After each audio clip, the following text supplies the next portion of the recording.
So good morning या कहूँ good evening everyone, you are welcome to my YouTube channel. ये destiny bought us together का part 5 है, so let's begin. Noemie ऊँट को चारा खिला रही होती है। वो बोलती है, ये टेस्टी है ना? वो उसे छूकर बोलती है, ये तुम्हारी पीठ है, पर तुम्हारा कंधा किधर है? थियो पीछे से आकर बोलता है, यहाँ। नोएमी, क्या तुम ठीक से सो पाई? नोएमी हाँ में अपना सर हिलाती है। थियो पियरे और नोएमी से कहता है, मैं चाहता हूँ कि हम सब इस गांव के कैंप के साथ ही राजधानी तक चलें। हम इन बिजनेसमैन के साथ में कैपिटल तक आसानी से जा सकते हैं। अगर हम अकेले चले तो हमें उन गुंडों जैसे और लोग भी मिल सकते हैं। हम यहाँ इस लैंड के लोगों पर आंख मूंद कर भरोसा नहीं कर सकते, इसीलिए हमें उन लोगों के साथ में चलना चाहिए जिन्हें राजधानी के बारे में जानकारी हो। हम इन लोगों के बीच छिपकर वहां जा सकते हैं। पियरे कहता है, अरे जरा एक मिनट रुको, क्या ये बिजनेसमैन भरोसे के लायक है? थियो बोलता है, ये देखते हुए कि तुम अब भी जिंदा हो, हाँ बिल्कुल, ये सारे लोग भरोसेमंद हैं। पियरे कहता है, लेकिन फिर भी इनके साथ जाने का मुद्दा अलग है। वो बिजनेसमैन मजीद इसके लिए हमसे पैसे मांगेगा जो कि हमारे पास नहीं है। थियो बोलता है, हमें बस केवल एक इंसान को समझाने की जरूरत है, वो इंसान जो इस गांव को लीड करता हो। वो चीफ की बेटी कापी की ओर इशारा करके कहता है, ऐसा देखकर लगता है कि यही लड़की यहाँ की लीडर है। पियरे पूछता है, तो तुम्हारा क्या प्लान है? थियो उसकी ओर इशारा करके बोलता है, तुम पियरे, क्या तुम्हें नहीं लगता क्योंकि तुम सिंगल हो इसीलिए तुम उस लड़की को अपने ऊपर रिझाने के लिए एकदम परफेक्ट रहोगे? तुम उसके पास जाकर हमें उनके कैंप में साथ चलने की परमिशन लेकर आओ। पियरे बोलता है, मुझे सिंगल रहना पसंद नहीं।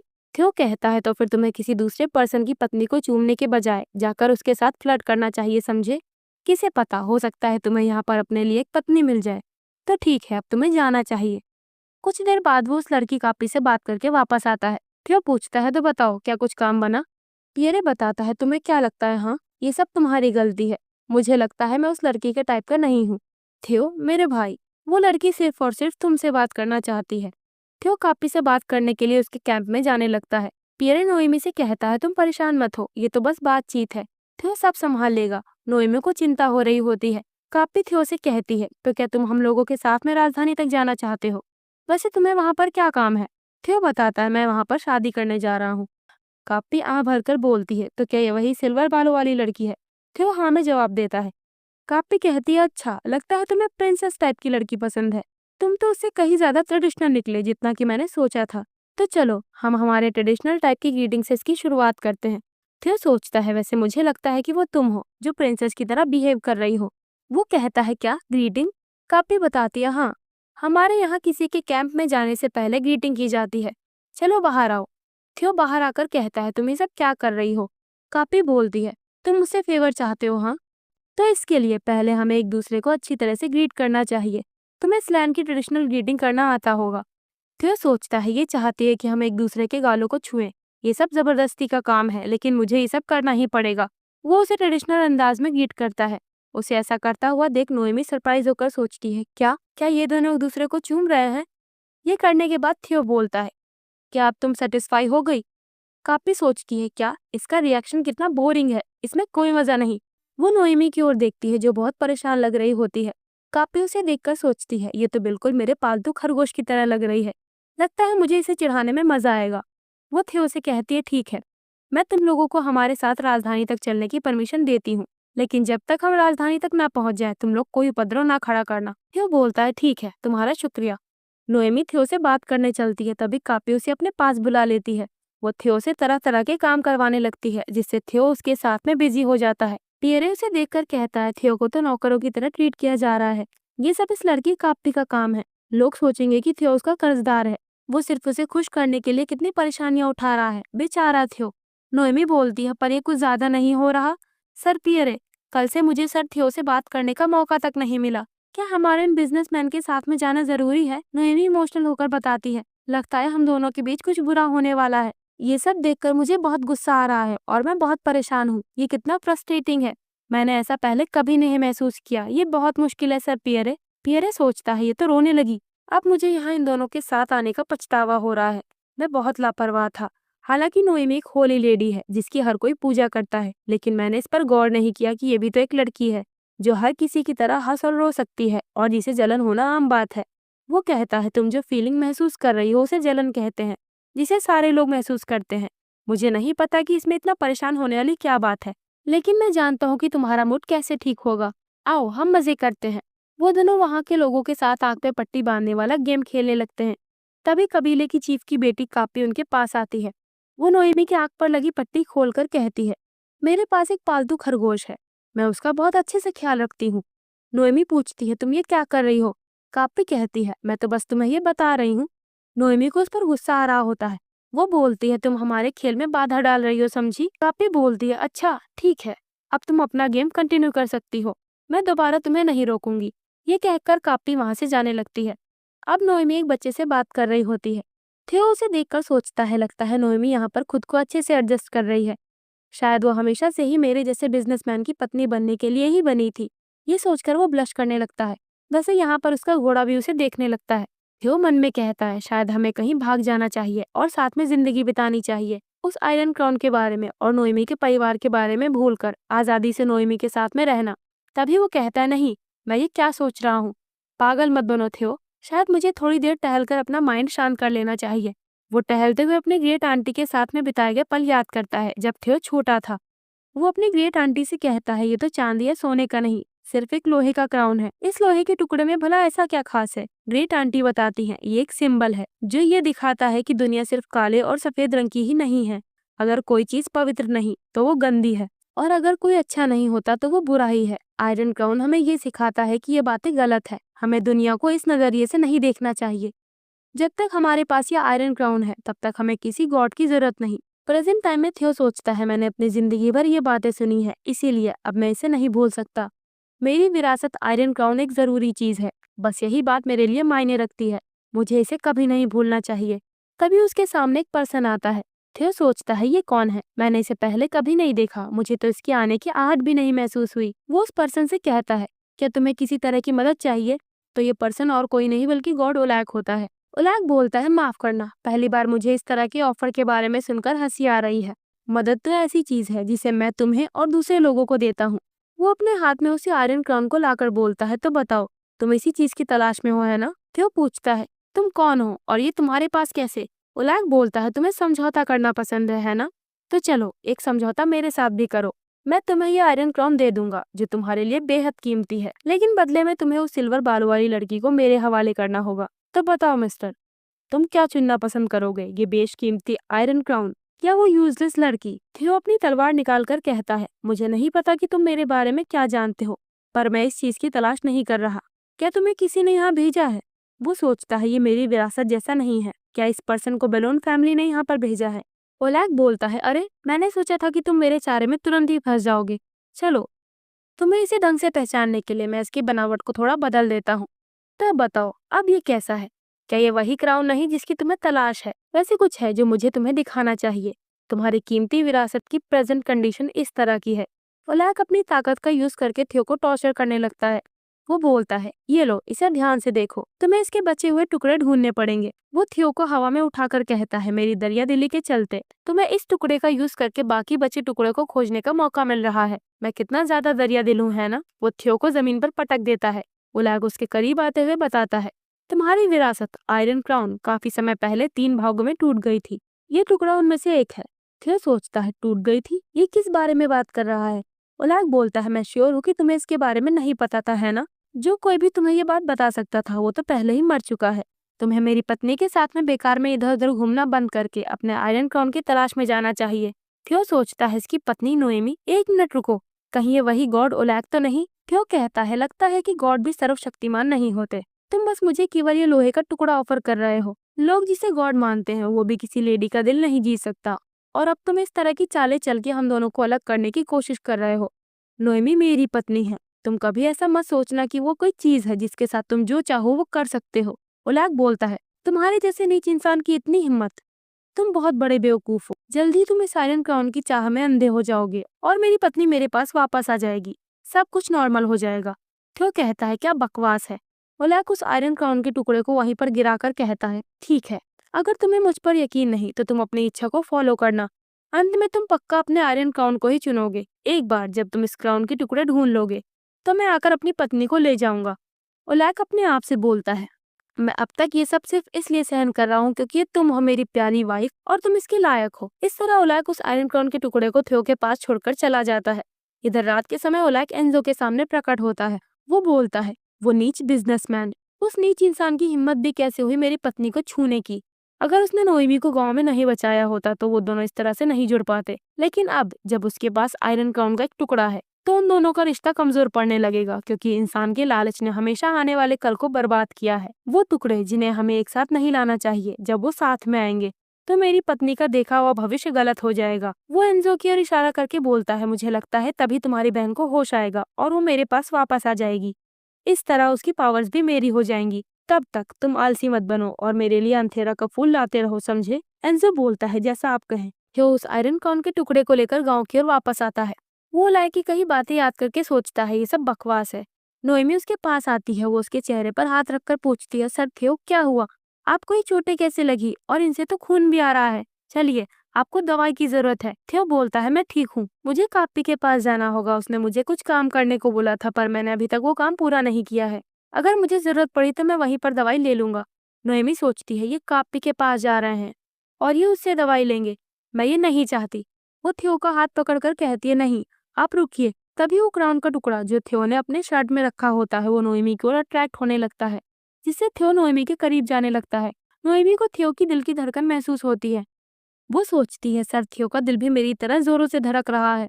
वो उससे दूर हटकर बोलती है, माफ कीजिएगा, मैंने सोचा कि आपको पहले दवा की जरूरत है। आप दिन भर बिजी थे, मैंने आज दिन भर से आपको नहीं देखा था। थियो सोचता है, ये क्या था? ये टुकड़ा तो अपने आप ही हिल रहा था। ये दोबारा भी हो सकता है। और ऐसा ही होता है। वो टुकड़ा दोबारा से नोएमी की ओर जाने लगता है। थियो कहता है, यहाँ से जाओ नोएमी। वो सोचता है, ये सब क्या हो रहा है? थियो कहता है, नोएमी तुम्हें मुझसे दूर जाना होगा। नोएमी बोलती है, पर मैं कहाँ जाऊँ? वो दोनों एक दीवार के सहारे एक दूसरे के करीब होते हैं। पियरे उन्हें देख रहा होता है। वो अजीब सा रिएक्शन देकर सोचता है, मुझे लगता है शायद ये बात सच है। शादीशुदा कपल एक दूसरे को आसानी से माफ कर देते हैं और अपने गिले शिकवे भूल जाते हैं। क्या मैं इन दोनों की यही हरकत देखने के लिए इनके साथ यहाँ पर आया हूँ?